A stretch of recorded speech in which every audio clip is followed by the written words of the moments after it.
Halo para bunda, keputihan pas lagi hamil, mau itu di trimester pertama, kedua atau ketiga, sering banget ya bikin kepikiran, ini normal nggak sih? Kapan ya harus mulai khawatir? Nah, dalam beberapa menit ke depan, kita bakal kupas tuntas semua pertanyaan itu. Yuk kita mulai. Kalau Anda merasa cemas soal perubahan ini, tenang aja. Anda nggak sendirian kok. Ini tuh salah satu pertanyaan yang paling sering muncul selama kehamilan. Dan wajar banget kalau kita cari jawaban yang jelas dan bisa dipercaya. Faktanya nih, ada sebuah studi dari King Abdul Aziz Hospital yang nunjukin kalau hampir 74% ibu hamil mengalami peningkatan cairan vagina. Ini bukan sekedar angka ya, tapi sebuah penegasan kalau tubuh kita memang lagi beradaptasi secara luar biasa. Yuk kita pahami lebih dalam lagi apa sih yang sebetulnya terjadi? Oke, ini dia peta perjalanan kita hari ini. Kita mulai dari yang paling dasar, normal, atau enggak sih? Terus kita belajar bedain mana yang wajar dan mana yang butuh perhatian khusus. Kita juga akan intip penyebab dan resikonya dari kacamata sains. Dan yang paling penting, gimana caranya pengetahuan dan kebersihan diri jadi pahlawan kita. Oke, pertanyaan pertama dan yang paling utama. Keputihan saat hamil itu normal nggak? Jawaban singkatnya, iya, seringkali normal banget.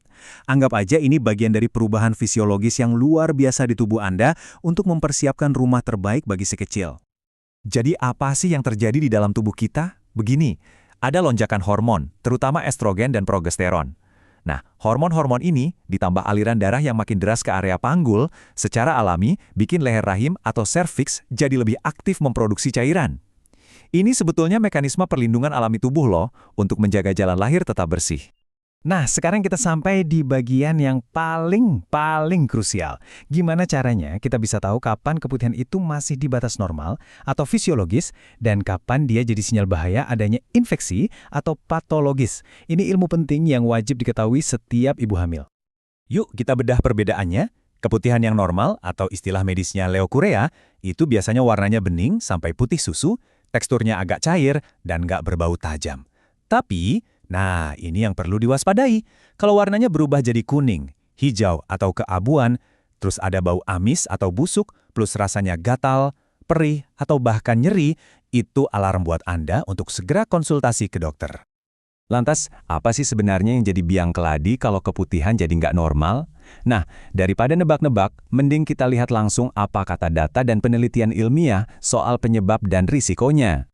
Ada studi menarik di Jeddah yang ngasih kita gambaran jelas. Coba lihat datanya.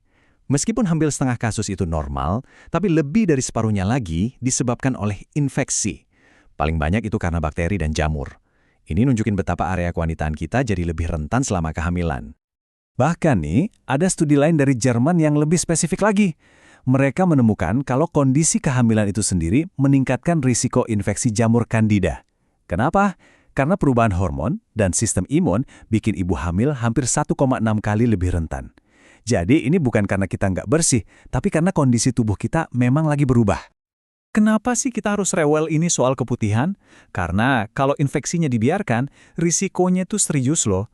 Bukan cuma buat ibu, tapi juga buat janin. Berbagai jurnal ilmiah sudah mengaitkannya dengan komplikasi kayak kelahiran prematur, berat bayi lahir rendah, sampai ketuban pecah dini.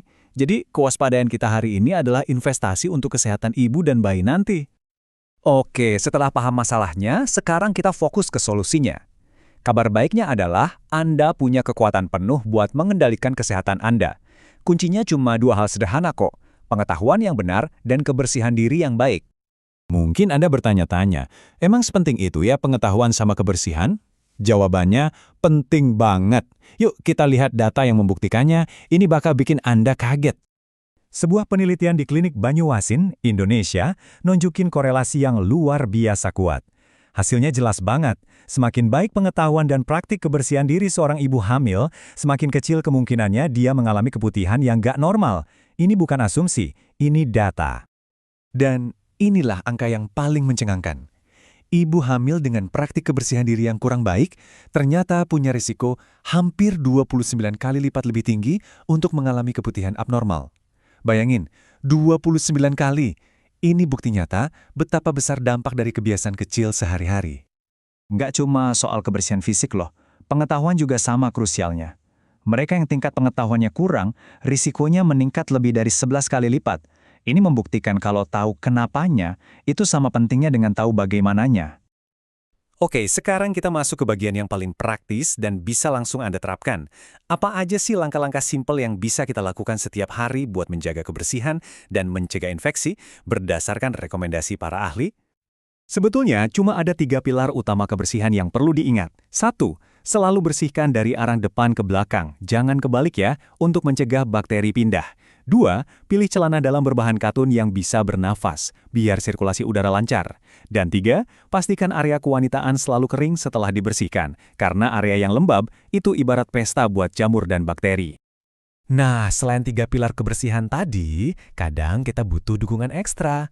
Memilih produk yang memang dirancang secara khusus bisa jadi langkah cerdas untuk membantu menjaga kebersihan dan kenyamanan secara optimal. Salah satu opsi yang bisa dipertimbangkan itu Natur Fresh dari Naturafit. Kenapa? Karena produk ini formulasinya pakai bahan-bahan alami yang tujuannya untuk bantu jaga keseimbangan pH area kewanitaan. Ingatkan tadi kita bahas kalau pH seimbang, itu kunci pertahanan alami tubuh. Nah, ini bisa bantu memberikan perlindungan ekstra plus rasa segar dan nyaman. Jadi, setelah kita bongkar semua data dan faktanya, pertanyaannya sekarang kembali ke Anda. Langkah proaktif apa yang akan Anda ambil mulai hari ini juga untuk kehamilan yang lebih sehat dan tenang? Pengetahuannya sudah di tangan Anda. Sekarang saatnya mengambil kendali.